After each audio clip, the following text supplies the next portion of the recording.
ये कौन भरा? इसलिए भरा गया ताकि बताया जाए कि ये शराब पिया था, डूब के मर गया। बॉडी जहाँ मिली है उस तालाब में पानी नहीं है, कीचड़ है और उसकी बॉडी भी डूबी नहीं है। तो इससे साफ ये सिद्ध होता है कि उसकी गर्दन को पकड़ करके उस कीचड़ में दबा करके उसकी हत्या की गई है। और उसके बाद फिर साक्ष्य छुपाने के लिए 1-2 दिन के बाद उस तालाब में पानी भरा जाता है। उसकी साइकिल कहाँ है?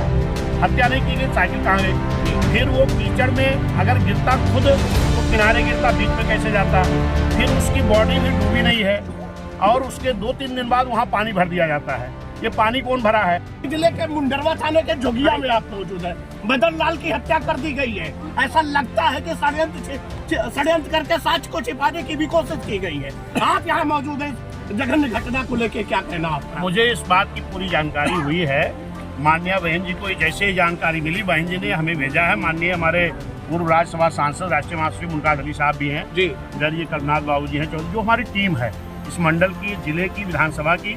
हम सभी लोग साथ में पीड़ित जो मृतक है उनके परिवार से मिलने आया था, जबकि मुझे पहले ही ये पूरी जानकारी मैं कर लिया हूँ। अभी मैं वही एसओ साहब को दिखा रहा था कि उसकी बॉडी जहाँ मिली है उस तालाब में पानी नहीं है, कीचड़ है और उसकी बॉडी भी डूबी नहीं है। तो इससे साफ ये सिद्ध होता है कि उसकी गर्दन को पकड़ करके उस कीचड़ में दबा करके उसकी हत्या की गई है। और उसके बाद फिर साक्ष्य छुपाने के लिए 1-2 दिन के बाद उस तालाब में पानी भरा जाता है। और अभी तक यहाँ की पुलिस प्रशासन ने कोई साक्ष्य इस तरह की नहीं जुटा पाई जिससे मुलजिम को गिरफ्तारी कर सके। सर, पता चला कि उसकी मोबाइल और साइकिल भी गायब है। वो बात तो ये जांच का विषय है कि वो नहीं, निश्चित है। अभी मेरी डीआईजी साहब से भी बात हुई है जी। मैंने डीआईजी साहब से यही कहा, पहली चीज तो आप ये देखिए कि जिस व्यक्ति की जो बॉडी है वो पानी में डूबी भी नहीं है। अगर लोगों के कहना है कि वो शराब पी के गया, वो गिर गया, मर गया, तो उसकी साइकिल भी वहाँ होनी चाहिए थी जी। और उसके बाद वो गिरेगा तो किनारे गिरेगा, बिल्कुल, वो बीच तालाब में थोड़ी चला जाएगा। और इतना पानी नहीं भी कि बह के जाए वो जी, खुद भी डूबने के लिए तो पानी में नहीं जाएगा, पानी है ही नहीं। मान लो जैसे ये कहना है कुछ लोगों का जी कि वो नशा किया था, नशा किया होता गिरता तो वो किनारे गिरता ना, उसको बीच में ले जा करके गर्दन दबा करके उसको हाथ पर तोड़ के उसकी हत्या की गई है। अब पोस्टमार्टम में क्या आया वो तो नहीं समझ। घटना के 8 दिन बीत जाने के दिखा रहे कि सांस फूली है। अगर किसी भी व्यक्ति को गर्दन पकड़ के कीचड़ में दबा दोगे तो उसकी मृत्यु कैसे होगी? हो जाएगी, सांस फूलने से होगी। तो इसका मतलब वो हत्या की गई है। मैंने वही डीआईजी साहब से कहा, एसओ साहब यहाँ के मुंडेरवा के मौजूद है, इनसे भी मैंने ये कहा है कि उसकी सही तथ्य पे जाओ कि उसकी साइकिल कहाँ है, हत्या नहीं की गई, साइकिल कहाँ गई? फिर वो कीचड़ में अगर गिरता खुद तो किनारे गिरता, बीच में कैसे जाता? फिर उसकी बॉडी भी डूबी नहीं है और उसके 2-3 दिन बाद वहाँ पानी भर दिया जाता है। ये पानी कौन भरा है? आज 8 दिन हो गया, आज तक यहाँ के प्रशासन के लोगों ने जो मुलजिम है इस हत्या में, इनका कोई सुराग नहीं लगा पाए हैं। मेरी मांग है सरकार से भी, क्योंकि हमारे जो माननीय मुख्यमंत्री जी हैं वो बगल के आपके गोरखपुर के हैं और मैं अक्सर उनका ये सुनता रहता हूँ। वो कहते हैं कि मैं तो मुलजिमों को मिट्टी से भी खोद कर निकाल लेता हूँ, पाताल से भी निकाल लेता हूँ।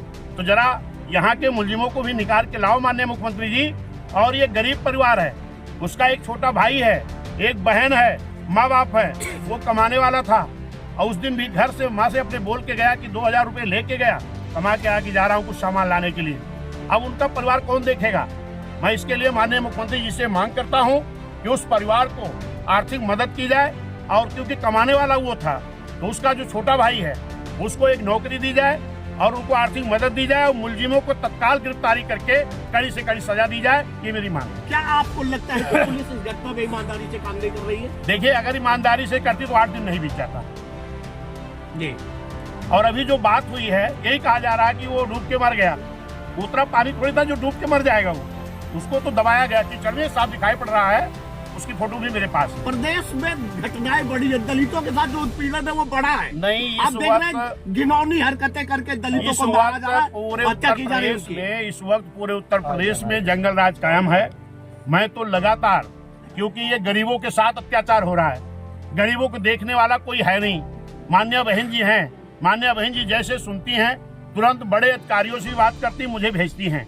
और अभी मैं इधर लगातार जब से मैं अध्यक्ष हुआ हूँ कम से कम हजारों जगह तो मैं खुद ही गया हूँ और मैं देखा कि अभी आपके गोरखपुर गया, एक 14 साल 11 साल के बच्चे को नग्न करके पेड़ में बांध करके किस तरीके हत्या की गई और उसके बाद जाने के बाद बहन जी के संज्ञान लेने के बाद ही गिरफ्तारी हुई है जी।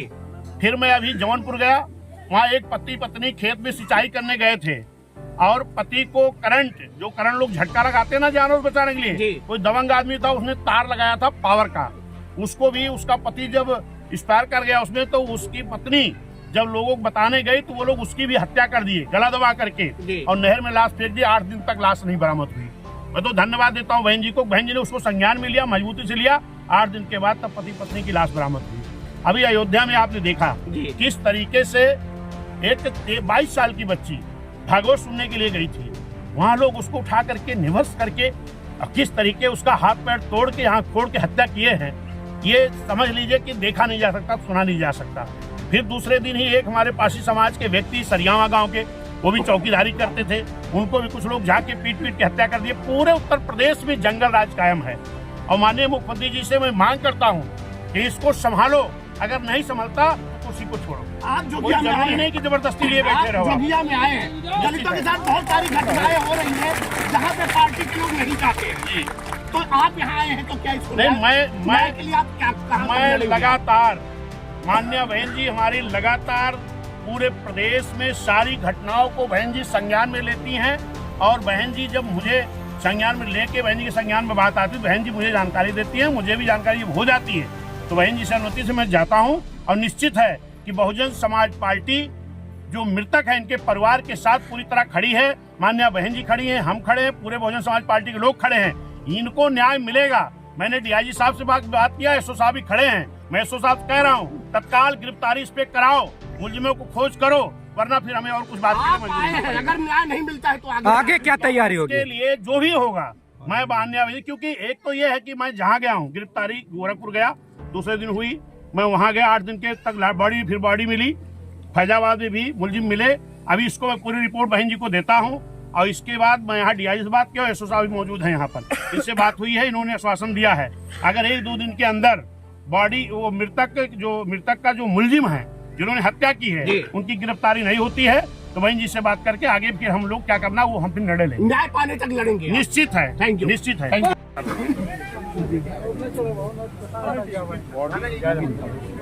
इसका मतलब कि पानी इतना नहीं है जिसमें ये डूबा है, ये दिखाई पड़ रहा है।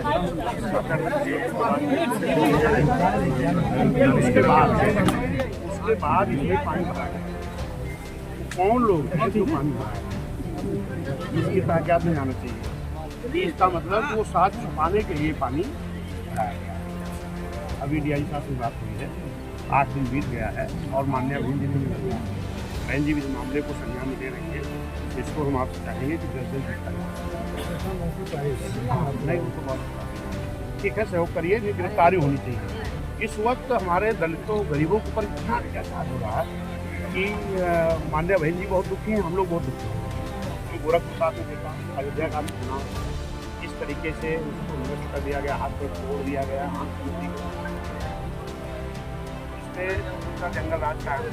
मैं आपको भेज करूँगा, ठीक है।